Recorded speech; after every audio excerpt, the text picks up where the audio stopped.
توحید کے بعد اگر کسی بھی مسلمان کے ہاں کوئی مقام اور احترام کا بلند ترین مقام کوئی ہے تو وہ تحفظ ختم نبوت ہے۔ ہمارے اکابرین میں سے ہیں مولانا محمد مفتی حسن صاحب، جو کہتے ہیں کہ ختم نبوت کا دفاع کرنے والے ان کی سفارش کے لیے یہی کافی ہے کہ وہ ختم نبوت کے چوکیدار ہیں، ورنہ اگر دیکھا جائے ہماری نمازیں تو نمازیں نہیں، ہم اگر نمازوں پر اپنی غور کریں، ہم اگر اپنے عبادات پر غور کریں، ہم اپنے روزوں پر یا پھر مسلمان اپنے تمام اعمال پر غور کریں تو ہمارے اعمال اس قابل نہیں کہ ہم اگر قیامت کے دن کل کو حساب دیں تو ہم کامیاب ہو جائیں، ہم اس قابل نہیں۔ اگر ہمارے لیے یہ کافی ہو جائے کہ ہم ختم نبوت کی عزت کے چوکیدار بن جائیں اور ہم تحفظ ختم نبوت کے لیے ہر میدان میں، ہر آن، ہر گھڑی اور ہر جگہ، ہر وقت تھوڑا سا بھی کام کریں تو میں یہ سمجھتا ہوں کہ یہی ہمارے لیے ذریعہ نجات ہے اور یہی ہمارے لیے شفاعت کا ذریعہ ہے۔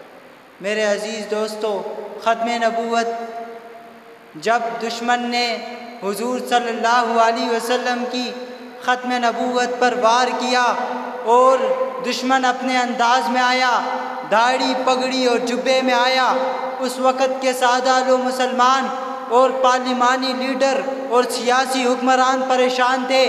بھائی پوچھ رہے تھے ہمارے اکابرین سے، یہ داڑھی والے ہیں تو تمہاری طرح، پگڑی تو تمہاری طرح ہے، جبہ تو تمہاری طرح ہے۔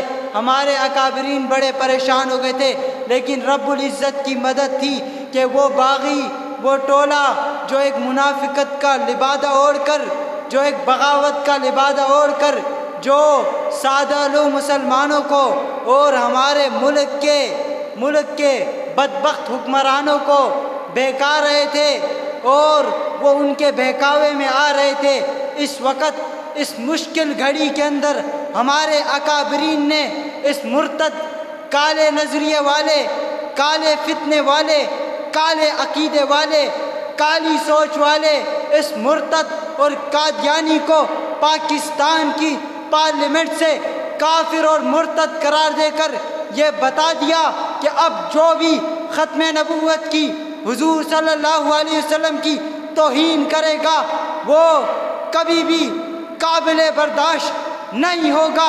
حضور صلی اللہ علیہ وسلم آخری نبی ہیں، آپ کے بعد کوئی نبی نہیں ہے۔ یہ دعویٰ اور یہ عقیدہ، اس پر اجماع تمام صحابہ کرام کا تھا، اور آج بھی اس بات پر دیوبندی، بریلوی، اہل حدیث، حنفی، شافعی، مالکی، حنبلی، لا الہ الا اللہ محمد الرسول اللہ پڑھنے والا ہر ایک شخص ہے، ہر ایک مسلمان ہے، اور حضور صلی اللہ علیہ وسلم کی عزت ہمارے نزدیک، ہمارا گھر بار، ہماری عزتیں، ہماری آبروئیں، ہمارے اولاد، ہمارے ماں باپ، ہمارے بیوی بچے، سب کچھ تو قربان کیے جا سکتے ہیں، لیکن حضور صلی اللہ علیہ وسلم کی ختم نبوت پر کسی قسم کا کوئی کمپرومائز نہیں کیا جا سکتا۔ یہ متفقہ فیصلہ ہے بھائی، ہے یا نہیں؟ اس پر سب اتفاق کرتے ہیں یا نہیں؟ اور الحمدللہ ہمارے اکابرین نے اس کا دفاع کر کے بتایا ہے، صرف باتیں نہیں کی، صرف تقریریں نہیں کی، بلکہ عملی میدان میں یکے دیگر بات ختم نبوت کی تحفظ کے لیے جیلوں کی سلاخوں میں جانا بھی گوارا کیا، ہتھکڑیاں، بیڑیاں اور تختہ دار کو چوم کر اپنے گلے میں لگانا بھی پسند کیا، اور حتیٰ کہ موت کو اپنے سینے سے لگانا بھی پسند کیا، لیکن اس پر کوئی کمپرومائز بولیں نہیں کیا۔ میرے عزیز دوستو، ہم احساس کمتری کا شکار نہ ہوں۔ کیا سمجھتے ہیں ہم کم لوگ ہیں اور ختم نبوت کی بات کر رہے ہیں؟ کیا یہ کوئی چھوٹی بات ہے؟ نہیں میرے دوستو، خدا کی قسم اس کی اہمیت جب ہماری آنکھیں بند ہوئیں گی، جب اس دھوکہ اور فراڈ والی دنیا سے ہم اپنی آنکھیں بند کریں گے، اللہ کی قسم ہمارے اعمال جہاں اتنے ہمیں کامیاب بنانے کے نہیں، لیکن ختم نبوت کی عزت پر یہ چوکیداری دینا اور کچھ لمحہ بیٹھنا سننا سنانا، یہ ہمارے لیے الحمدللہ کامیابی کا ذریعہ۔ میرے عزیز دوستو، ہمارے اکابرین کا یہ طریقہ ہے، اور ہمارے اکابرین اور اسلاف نے ختم نبوت کی چوکیداری کے لیے ہر ممکن کوشش کی ہے، اور بات سیدھی ہے۔ جو بات 1974 کو تھی کہ ختم نبوت کا نعرہ لگا کر ہمارے لاہور کے مسلمانوں نے قربانی پیش کی تھی، 10,000 نوجوانوں نے ختم نبوت کا نعرہ لگانے کے جرم میں قربانی دی تھی۔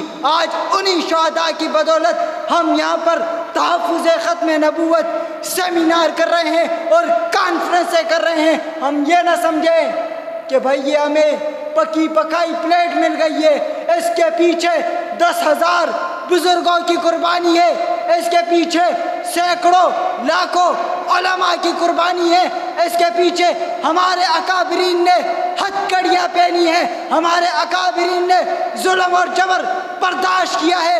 اس کے بعد جا کر پاکستان کی پارلیمنٹ کے اندر اس قادیانی مرتد اور کافر کو کافر قرار دیا گیا ہے۔